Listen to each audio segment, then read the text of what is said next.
This guy is as normal as they get, though. Kyle McIntyre, let's bring him in. The commissioner of the SJ from the Centennial Cup in Oakville. Looks like he's in his hotel room on an off day.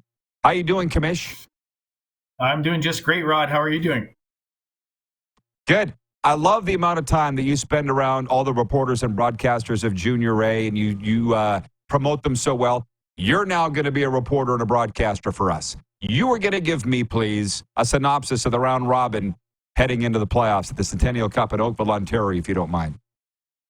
Well, you're going to be in trouble. I'm no Jamie Nugenbauer, that's for sure. But, Rod, 10 teams here from across Canada, 9 leagues from the SJHL are represented. Probably 6 teams have real good programs and are strong contenders.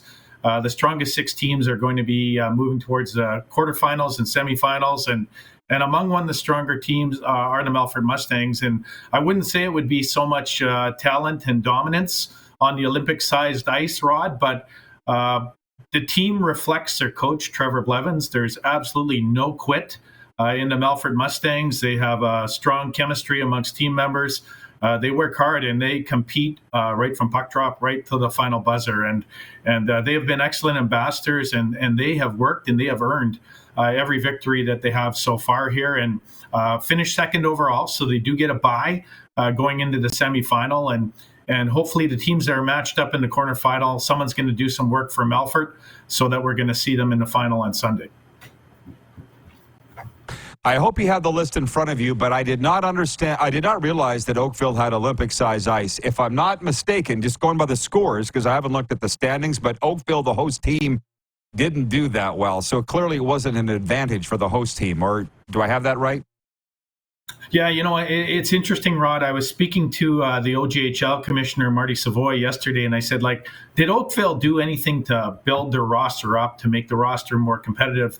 When Portage and Estevan hosted, both of them probably won their leagues that year, and they had super competitive rosters. But there is not a spirit of cooperation in the OJHL to help out the hosting team. So home ice advantage really wasn't an advantage. And certainly I would say the organizing committee has done an outstanding job.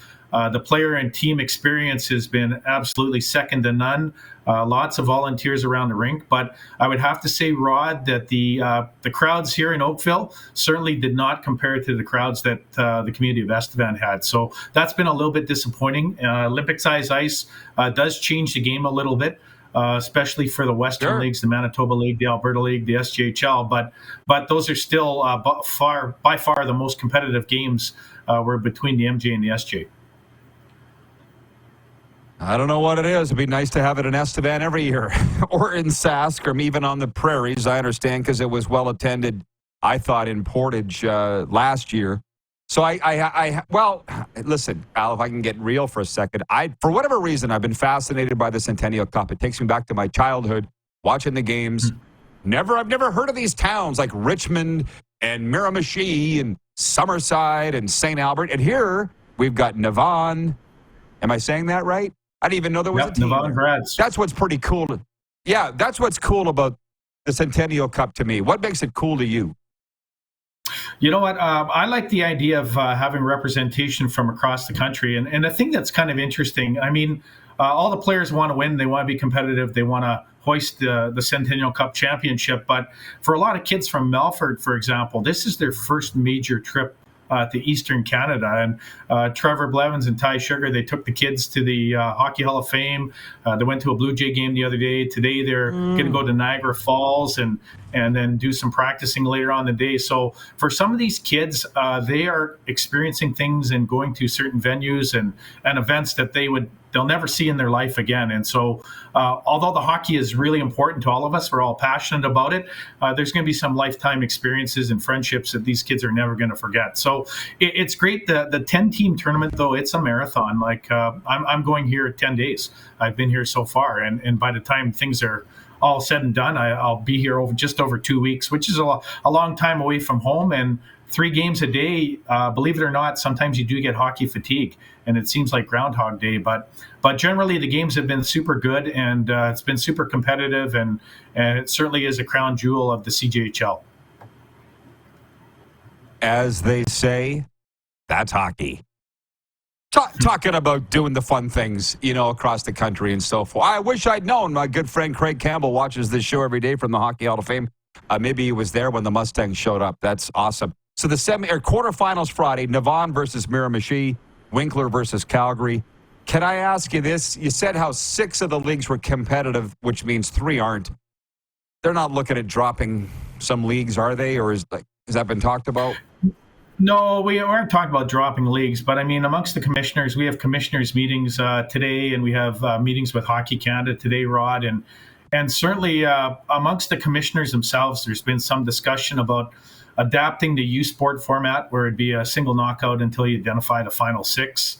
That's a long way to travel for one game, mind you.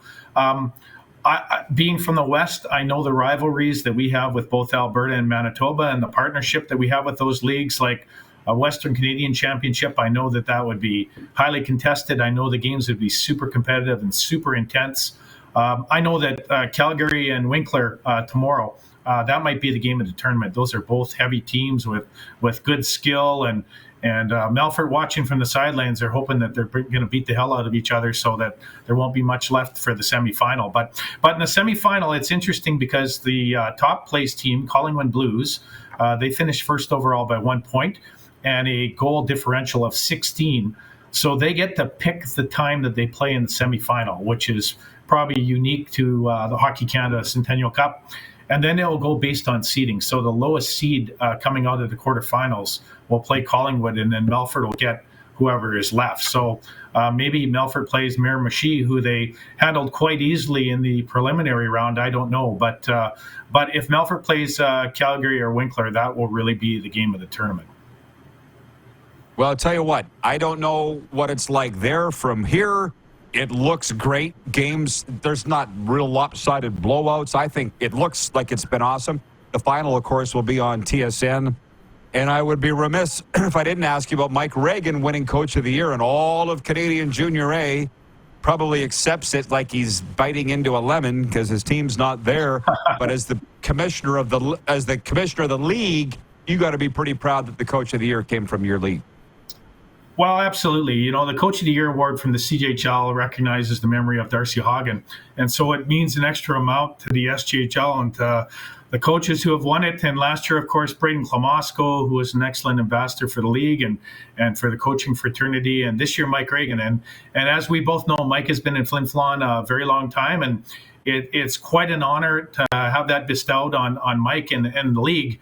But it certainly is not a replacement for the Centennial Cup. And I know that if you asked Mike whether he would trade in the individual acknowledgement for a chance at the Centennial Cup, I know what the answer would be 9 times out of 10. But for Mike, it's a real nice award. So he'll be recognized at the NHL Coaching Symposium in Las Vegas on June the 26th. So he and his assistant will have their all expenses paid down to Vegas. He'll be presented the award at a luncheon amongst his peers and NHL coaches, and certainly a real feather in the cap for Mike and for the Bombers and for the SJHL, Rod. Well, congrats to you for that. And Mike is such a great guy. I got his number. I'll text him. Congrats. Yeah. Hey, enjoy the hockey. Kyle, thanks for this, and safe travels home. Thank you for your interest, Rod, and go Mustangs.